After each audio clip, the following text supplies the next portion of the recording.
So, in order for me to be an effective photography and Lightroom resource for you, I make it a point to keep my skills and depth and understanding of the tools that I use as sharp as possible. When it comes to Lightroom, that means diving into every single corner of the app to remind myself of all the tools that you have available, especially the ones hidden behind specific menus, keyboard shortcuts, and mouse clicks. Now, of course, it doesn't hurt that my role as a Lightroom desktop software quality engineer at Adobe requires me to maintain a deep working knowledge of the app. But as a side benefit, it gives me the opportunity to create videos like this for you. Speaking of which, in this video, I'm going to share 7 hidden tricks that will make your experience using Lightroom even better. Now, you might already know some of them, but there's always a new Lightroom user out there who's looking for ways to improve their knowledge of this app. And I want to make sure that this video helps them as well. So with that, let's dive in. All right, so the tips that I'm going to show you, all of them pertain to Lightroom Desktop, whether you're using a Mac or a Windows machine. And there is a little bit of an order to how I'm presenting them. Some of them are not as glamorous as others. These are just things that may not be immediately obvious that you can do. And in some cases, like this first tip, it can actually help you improve the way Lightroom works. So let's say you have a problem with Lightroom, something's just not working. One of the best things that you can do is to reset the preferences of the app. And to do that, what I'm going to do is I'm going to quit Lightroom. And then when you launch it, what you'll do is you'll press and hold on Option and Shift on Mac, or if you're on Windows, you'll press Alt plus Shift. So I'm pressing and holding Option and Shift, and I'm going to click on Lightroom. And you'll see that there is this dialog box that appears, and it gives you the option to either reset your preferences, which will bring everything to their default values, or if you kind of have a change of heart, you can just click on Start Normally. Now, resetting preferences doesn't delete anything. It's not like you're going to lose your photos or anything like that. It just takes the preferences and it brings it to the state that it would be in if you installed Lightroom for the first time. And this can help fix certain issues. I've seen it plenty of times. Now, in this case here, what I recommend doing before doing this for the first time, click on Start Normally, let Lightroom launch, and then I would go to Preferences here, and I would take screenshots of each of these different tabs, just so that you remember what your settings were in case you want to quickly reset them to what they should be after they get changed to the default state. Now, in some cases, resetting the preferences might not fix your issue still, and you might reach out to Adobe support, or you might post to the Adobe community, which is a phenomenal resource. In those situations, you might be asked to provide a diagnostic log. And to do that, it's actually pretty straightforward, but it is hidden behind a keyboard shortcut. So you'll go to the Account tab over here, and you'll see this section right here is blank. But when you press and hold on Option on Mac or Alt on Windows, you'll see these 3 options appear: Diagnostic Log, Sync Issues Report, and Exhaustive Report. In most cases, you'll just be asked to create a diagnostic log, which will save that file to your computer, and then you can provide it to whoever you're working with at Adobe. But again, when you don't press the keyboard modifier, you won't see anything here. When you press Option or Alt, you'll see the options here. So just something I wanted to show you. The bigger thing was, again, resetting preferences. Now, the whole resetting preferences trick, that trick number 1, it kind of allows me to move on to trick number 2 pretty organically, because when you do reset your preferences, in addition to your actual preferences being reset to their default states, there are certain things that are hidden by default in the editing panel. And I think these are super, super critical to enable. It should be the first thing you do when you either install Lightroom for the first time. So this is for all the new Lightroom users out there, or if you do reset your preferences. So specifically what I'm talking about is this. I'll open this image up of a Blue Jay that I took, and there are 2 things, like I mentioned, that are super, super important to enable. And they're both available by clicking on this Edit Options ellipsis right here. The first one is Show Histogram. You might not have noticed that the histogram, which is normally at the very top here, is gone. And that's because the default state of Lightroom's editing panel is to have the histogram hidden. So you'll want to click here and turn that on. There you go. That's your histogram, one of the most important tools that a photographer has when they're editing their photos. The other one has to do with the color calibration panel. So if I scroll down over here, by default, you'll see there's color mixer, there's point color, and then there's color grading. But then we go to effects. And I would say that the color calibration panel is one of the most powerful and underrated panels in Lightroom's editing stack. And at the end of this video, I'll share a video that goes deep into how the color calibration panel works. But to enable it, what you'll want to do is go back over here to the ellipsis, and you'll see there is show color calibration. When I do that, you can see now after color grading, we have the color calibration panel. Now for the third trick, speaking of the histogram, again, kind of allows me to move naturally from one trick to the other. We've got the histogram over here. And you'll see on the top left and right, there are these little triangles. These are clipping warning indicators. So the triangle on the left will indicate whether you are clipping shadows, and the triangle on the right will warn if you're blowing out highlights. So you might not know this, but you can right click on the histogram and you'll get this little contextual menu over here. The first thing you can do is, if you just don't want to see that at all, you can disable that, and then you'll see that we don't have them anymore. There are some other options here as well to show clipping in a photo, and then this will re-enable showing clipping in a histogram. Now let me show you what this means practically speaking. So let's say I go ahead and I take the black point and I bring it all the way down. I'm also going to make my black point in the curves panel, which I'll talk about in a second. I'm going to bring that all the way to pure black.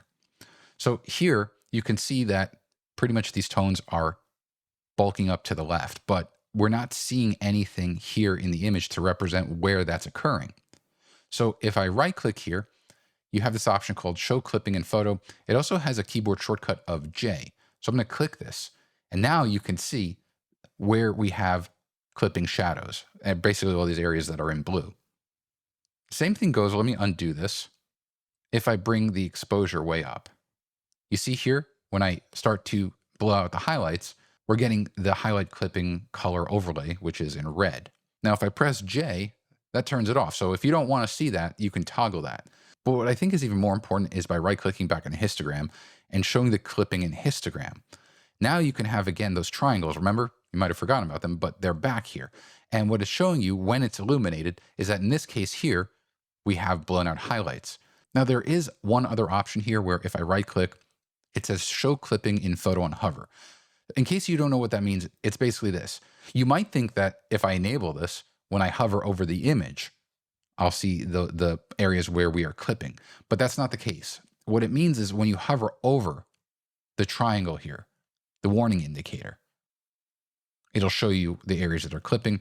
Watch, if I turn this off and I hover over, nothing happens.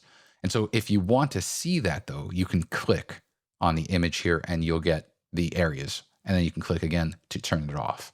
All right, so for my fourth trick, we're going to look at the curves panel. Again, I want to show you different ways to more deeply interact with these tools. And similar to the histogram, there are ways to improve or make the curves panel even more powerful. So what do I mean by that? Well, here's the curves panel over here. Now, like the histogram, if you right click, you'll have these options here. There are two options in particular that I think get overlooked. The first is snap to grid. So look at the grid pattern here. If I right click and I go to snap to grid, you see how it becomes even tighter. So let me actually turn this off first and let me explain what we're going to do. I can take for this dot over here in the midtone area and I can move it. Now look at the values on the bottom right of the curve. You can see there's 46.3 and 54.5. When I let go, the dot will stay exactly where it is. However, if I turn on snap to grid, what will happen is as I move any point here, I'm going to put it on an odd number. So 49 and 51.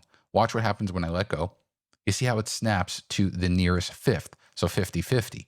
So if I put it here to like 53-53, it snaps to 55-55. So this is more if you just kind of want not as much precision where the dot exactly drops, but if you want it to kind of snap to a whole number, you can do that by enabling snap to grid. Now, personally, I don't use this option. I just want to show it to you here because it might be something that it just resonates with you. So I'm going to turn this off. The other option is right below that. It's called show all curves. Now, this is really helpful if you routinely work with these different color channels here. So you can see this is kind of the luminance curve, but then we also have this red channel, this green channel, and this blue channel. And I use blue a lot. In fact, I love using blue to add a little bit of warmth in the highlights. But Watch what happens. You see the luminance curve over here that's available over here. Watch what happens if I go to blue and I turn off show all curves. Here you only see one line, and this is the blue channel. So if I turn this back on, you can see there is that luminance curve here. And so I can go ahead here and make an adjustment in the blues. I can go to the greens here, maybe add green to the midtones a little bit. And I can even go to the reds here. And I'm going to add red in the shadows. Now, when I go to, for example, the luminance curve over here, you can see not only do I have my active curve, but you can also see the other colors in here. And you'll only see them if you've made an edit. And you know you've made an edit if there's a dot below the respective channel. So it just helps to visualize. The more you become familiar with curves, the more you'll appreciate having this view here. Normally, when I show editing tutorials, I turn it off because I think it can confuse people, especially if you're new to the curves panel here. But again, when I'm editing for myself, I have this on. I think it's really powerful. All right, I'll fully admit, not every trick that I show you is something that I stumbled on myself.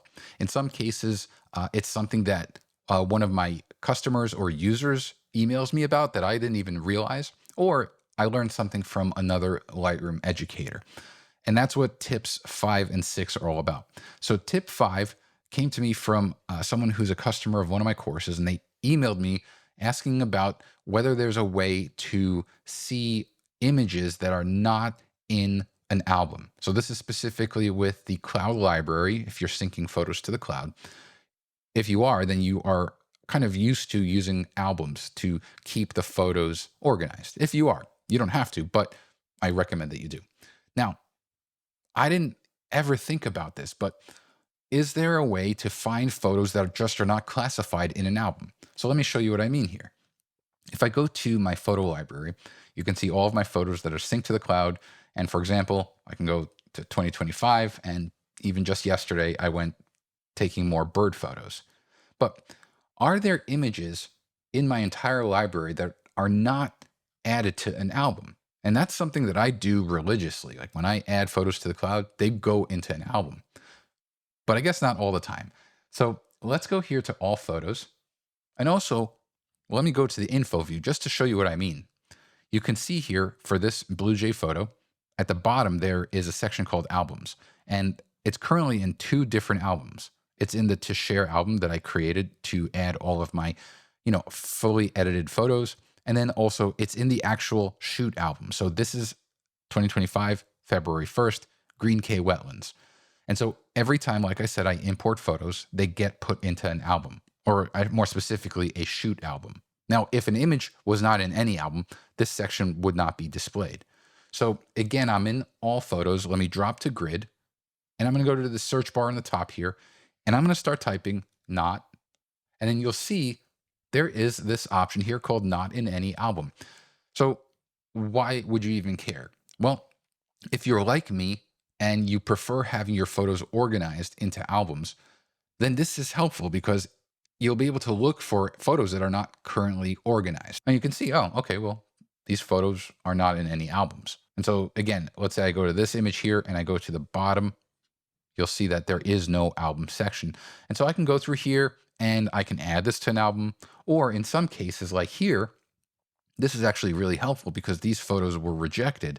I don't want rejected images. And so I can select them over here really quickly and then right click and delete them to free up space from my cloud library. So I just thought it was pretty cool that there is this preset that can show you all photos that are not organized in an album. It'll just make it a lot easier if you're working to keep things tidy to know if there's something that's not in an album. And the same thing goes for the 6th trick. Now, this is not something I learned or kind of thought about from another student or user. This came from another photo educator, in this case, Victoria Bampton, who commonly goes by the Lightroom Queen. She is a phenomenal resource, and that's her website, so I definitely recommend checking it out. But there was a question that came up about whether you can take a still frame of a video. Now, this is an HDR image, so this will probably look really overexposed, but it looks good on my display.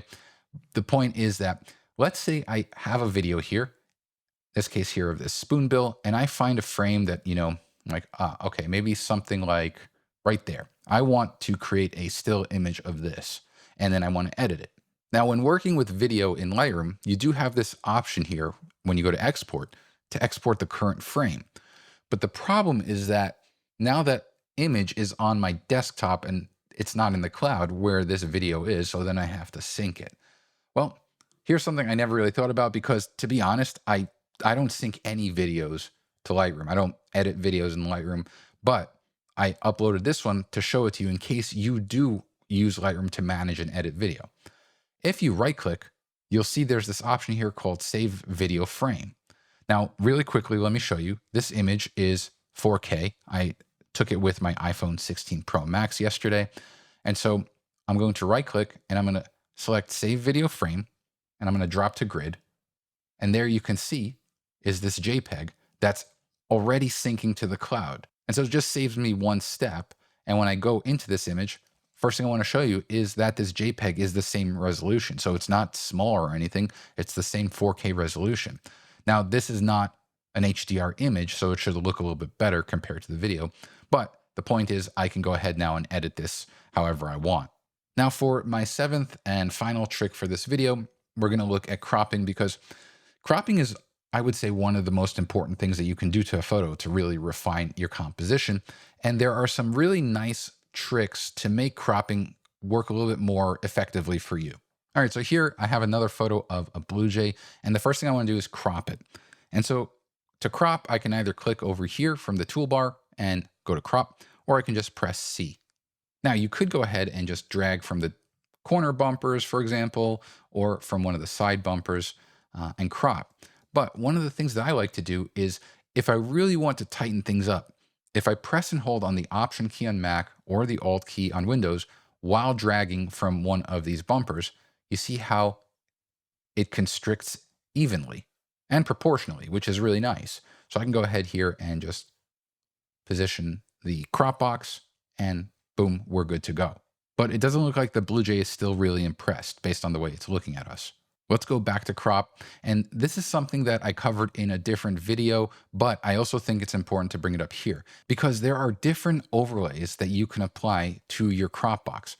By default, I pretty much always use the thirds just because I abide by the rule of thirds pretty consistently.